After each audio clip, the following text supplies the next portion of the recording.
नाबार्ड का 44वां foundation day था और ये संस्था स्वर्गीय इंदिरा गांधी जी के द्वारा ही स्थापित की गई थी, विशेष रूप से ग्रामीण क्षेत्रों के अर्थव्यवस्था को सुदृढ़ करने के लिए, किसानों के लिए एक स्पेसिफिक बैंकिंग इकोसिस्टम प्रोवाइड करने के लिए। इतने वर्षों में कई सारी उपलब्धियां इस संस्था की रही हैं। अभी भी बहुत लंबा समय और सफ़र तय करना बाकी है इस संस्था को, और झारखंड में जो कार्य यहाँ पे किया जा रहा है नाबार्ड के माध्यम से वो सराहनीय है, मगर बहुत अपेक्षा भी हैं इस संस्था से। और आशा करते हैं कि एफपीओज़ के माध्यम से किसान को और ज़्यादा से ज़्यादा सुदृढ़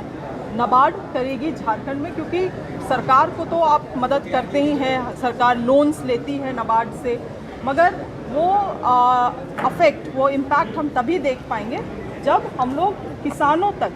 तक वो सशक्तिकरण लेके जा सकते हैं। तभी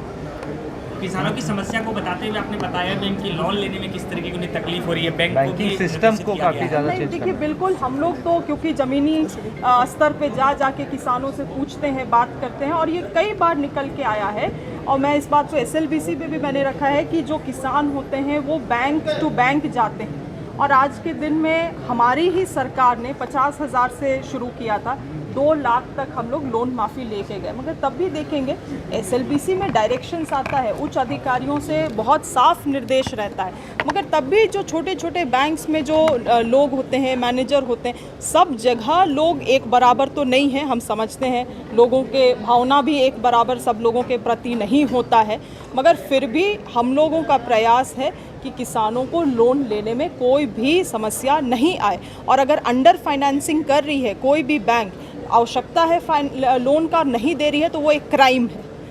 है, क्योंकि किसान के पास इसके अलावे और कोई विकल्प नहीं है खेती के अलावे। दूसरा चीज़ है, अगर आपको 1 लाख रुपया किसान अप्लाई कर रहा है लोन के लिए और आप उसको 50,000 दे रहे हैं, तो 100% NPA में बदली होगा, वो कभी चुका ही नहीं पाएगा, क्योंकि आवश्यकता 1 लाख है और आपने उसको शुरुआती में ही 50,000 दिया है। तो ये चीज़ें हैं, मैं लगातार चाहे SLBC बैठक हो या इस तरह की नाबार्ड बैठक हो, लगातार इन किसान की ज़मीनी समस्याओं को मैं पटल में लेकर आती हूँ। मैंने समाधान भी देखा है उन चीज़ों का, मगर फिर भी जैसे मैंने कहा कि अभी लंबा सफ़र है और बहुत कुछ करना बाकी है। मैडम, ये राज्य में खेती